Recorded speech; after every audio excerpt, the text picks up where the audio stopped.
Good morning, ladies and gents. It is 6:50 a.m. Central Standard Time, and today's post is titled, To Persuade and Connect, Part 2B, Interviews and Parties.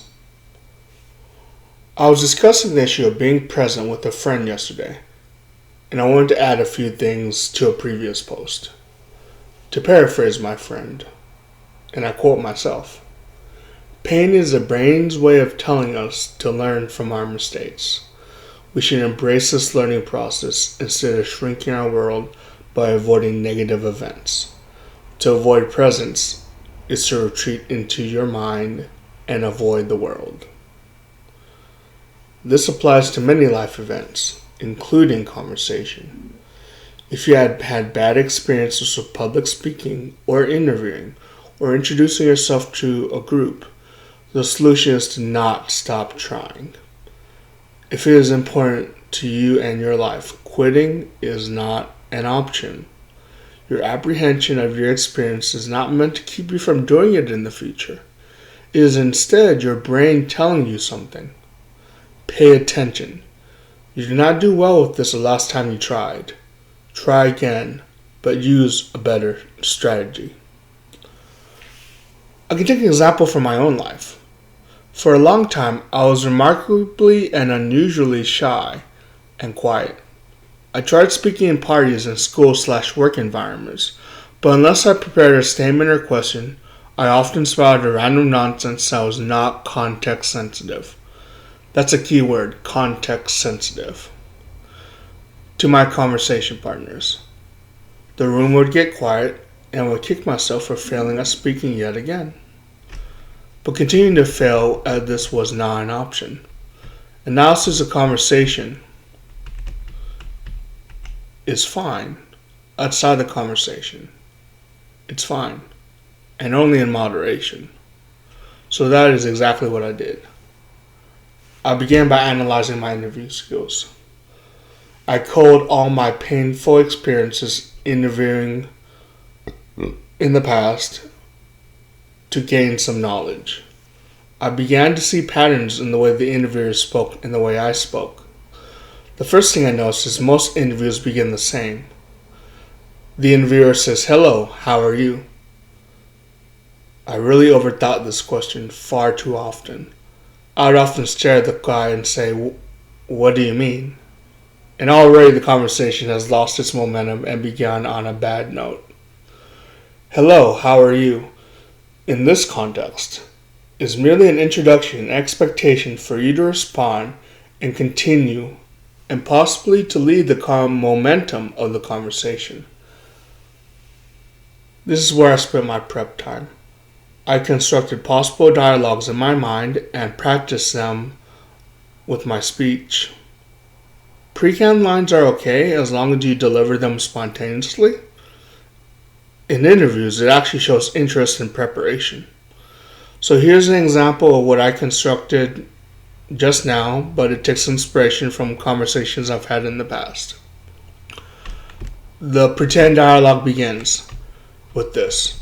The interviewer states, "Hello, sir. Please take a seat. How are you doing? Can I get you a drink?" I say, "No, thank you. I brought some water." Interviewer says, "That's great. So tell me about yourself." Myself. First, I recognize my context. I make my response context sensitive. The interviewer is a general manager or shift manager for a restaurant. So I make my response tailored to him or her. Often it's a her. "Well," I say, "I've worked in the food business since I was a kid. My parents own a donut shop, and I learned a lot from them. They recently retired, and I've been exploring other job opportunities, hoping to gain experience so I can be more useful to the industry."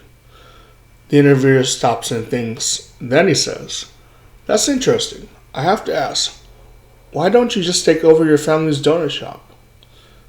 And then I respond, There's a logistical as well as a selfish reason for this decision. The logistical reason is simply that it requires a fully committed staff of 5 or 6 people to run the shop every day. These are reliable people who show up for 12-hour shifts. Usually they are family members. We no longer have the required staff to maintain the shop, as many of them are at retirement age. Interviewer says, interesting. I've noticed that problem a lot in family businesses.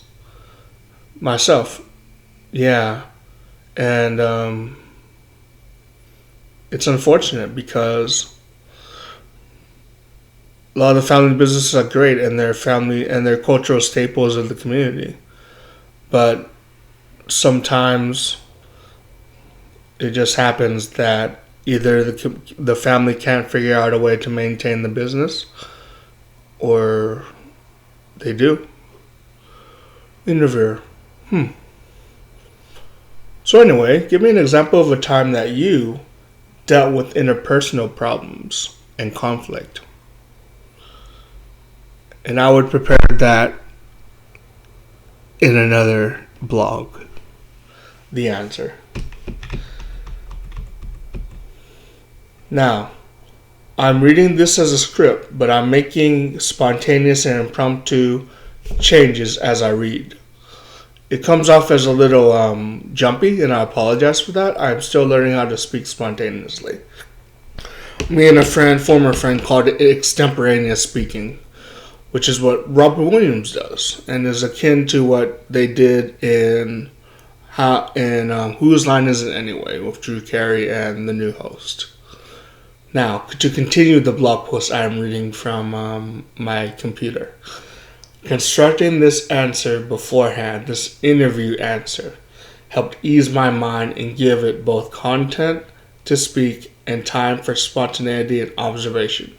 Effectively, it gave me confidence and preparation.